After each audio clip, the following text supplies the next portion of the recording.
It's 1997. You walk into a company that is 90 days from being out of money. Not struggling, not a rough patch, 90 days from a corporate mortality event. You've been brought back to save it. The board is watching. The press is watching. The employees are watching. And every single person in that building has a product they believe in, a roadmap they've built their career on. What would you do if the only way to save the company was to destroy most of it first?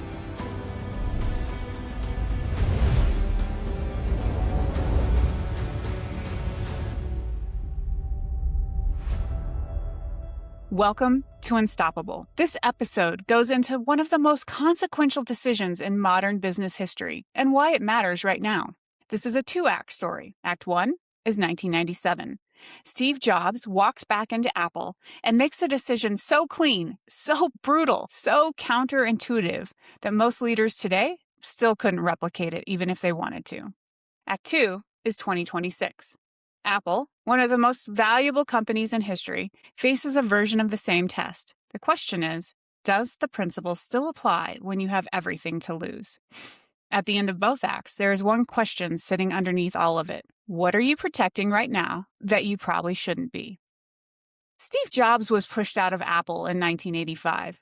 He spent 12 years building other companies, Next and Pixar, while Apple drifted. When he came back in 1977, he returned as interim CEO, and the first thing he did was learn. He toured the product lines. He sat with engineers. He studied the business. He tried to understand what Apple actually was now. And what he found wasn't a company that was trying hard and failing. It was something more dangerous than that. He said it himself. Apple is executing very well on the wrong things. That's the diagnosis. And it's the diagnosis most struggling companies never make. They assume the problem is effort, or talent, or capital. So they work harder on the wrong things. They hire more people to work harder on the wrong things. They fund more projects to work harder on the wrong things. Sound familiar?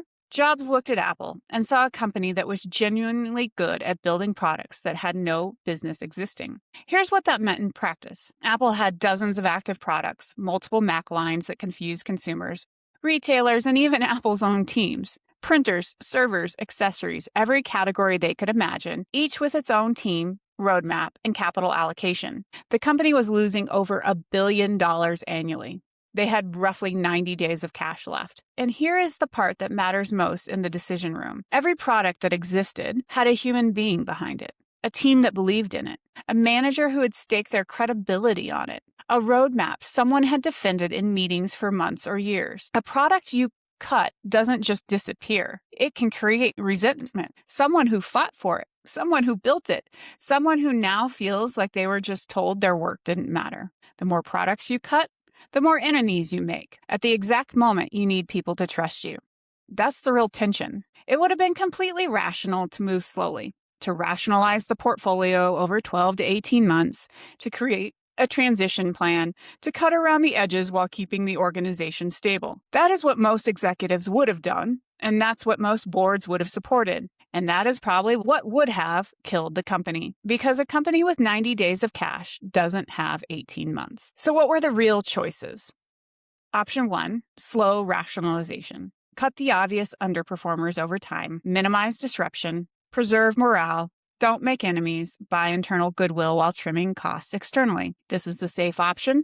This is the option that sounds reasonable in a boardroom. It's also the option that doesn't solve a survival problem fast enough. Option 2, cut ruthlessly and immediately. Reduce Apple to 4 core products and a 2x2 grid, desktop and portable, consumer and professional. 4 products. Everything else is gone. Not restructured, not paused, gone. Option 3, sell the company. Sun Microsystems, HP, and others had expressed interest. This is actually the lowest risk option for Jobs personally. He could have come back, broker a sale, preserve his reputation, and walk away, technically having saved Apple. All 3 were real options. All 3 were defensible. Jobs chose option 2. He cut 70% of Apple's products immediately. Think about what that means in practice. 7 out of every 10 things the company was building were killed, not reviewed, not reduced, killed. And then he did something even more important. He framed the decision. That same week he announced the cuts, he announced a $150 million investment from Microsoft. Microsoft, the rival Apple fans love to hate. Jobs brought them in publicly, on stage at Macworld 1997, in front of a crowd that started booing. And he said, if we want to move forward and see Apple healthy, we have to let go of a few things. Not, we failed. Not, we're desperate. Not, this is a retreat.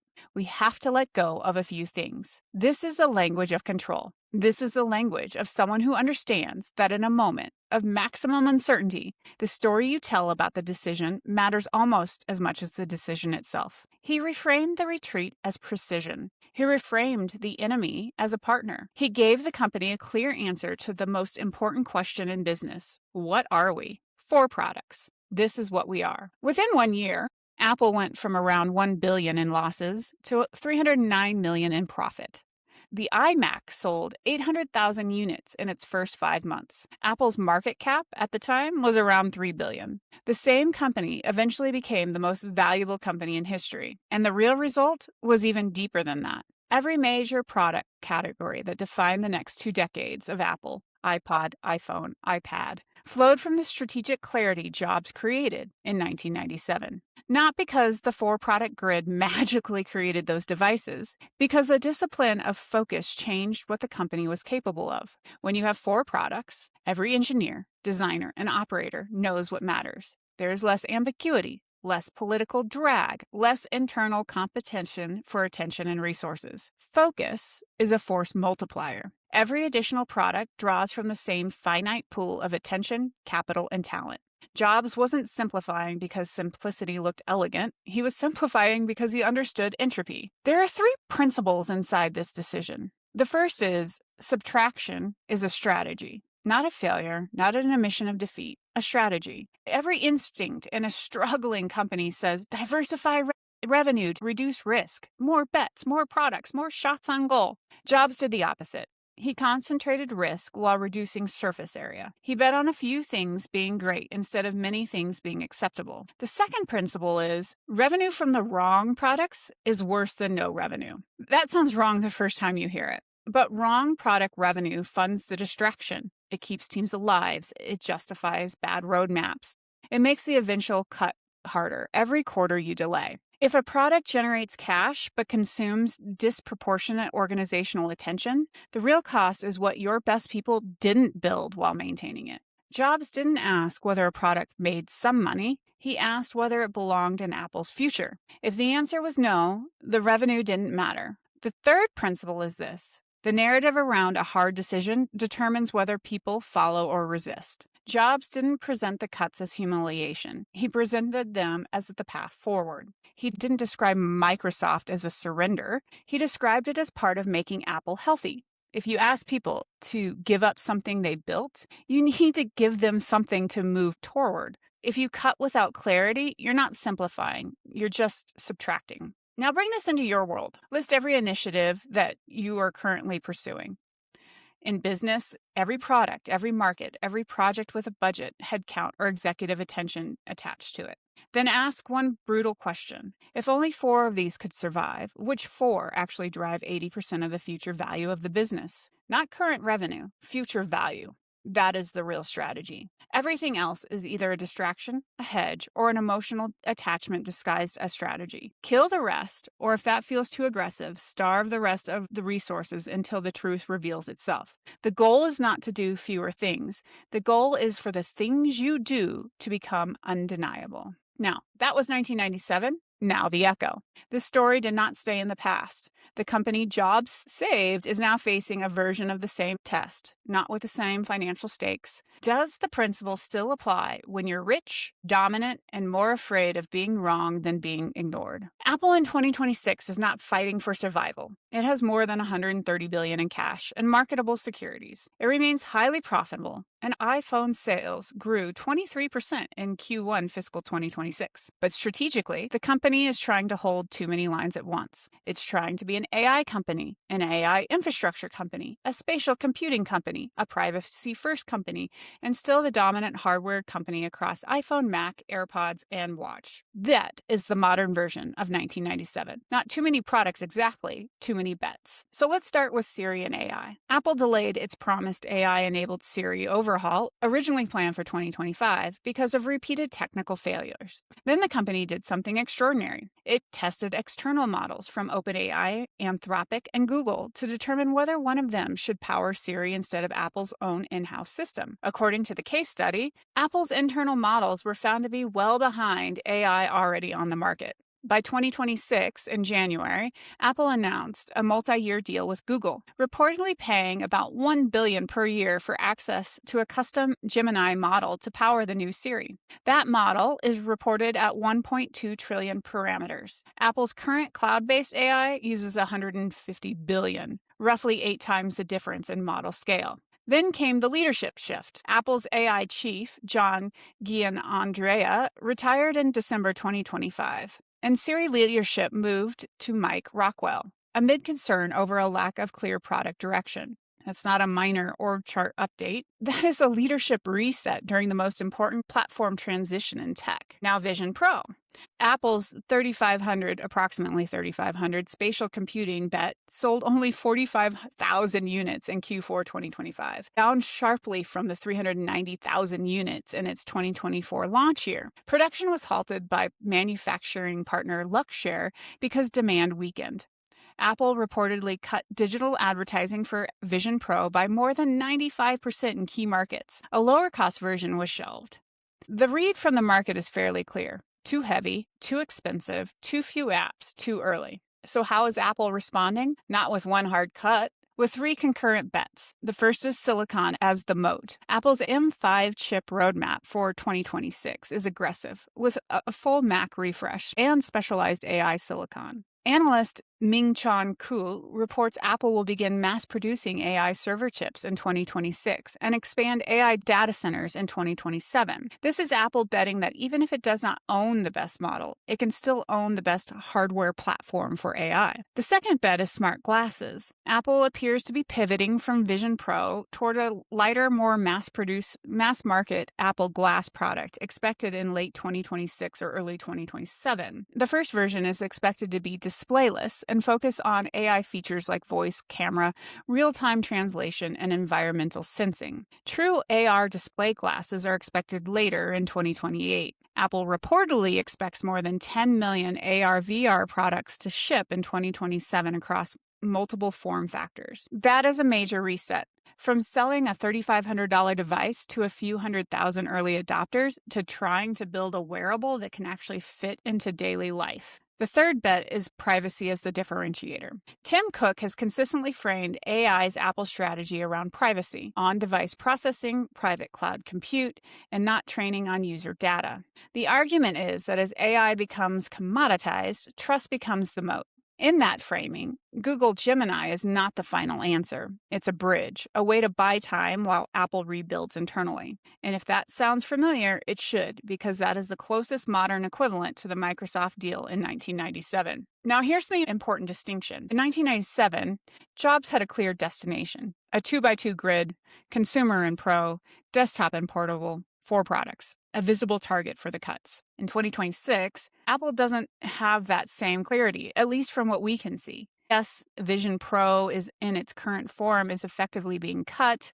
Yes, first-party AI model ambition is at least partially being comprised by the Google partnership, but the company has not explicitly named what its modern 4 things are. If a new CEO walked in tomorrow and used the Jobs test, many analysts would likely say the answer is something like this: iPhone, Mac, AirPods, and Apple Glass, with everything else starved for resource. But that decision has not been made openly. And that matters, because Jobs' real gift was not simply identifying what to cut.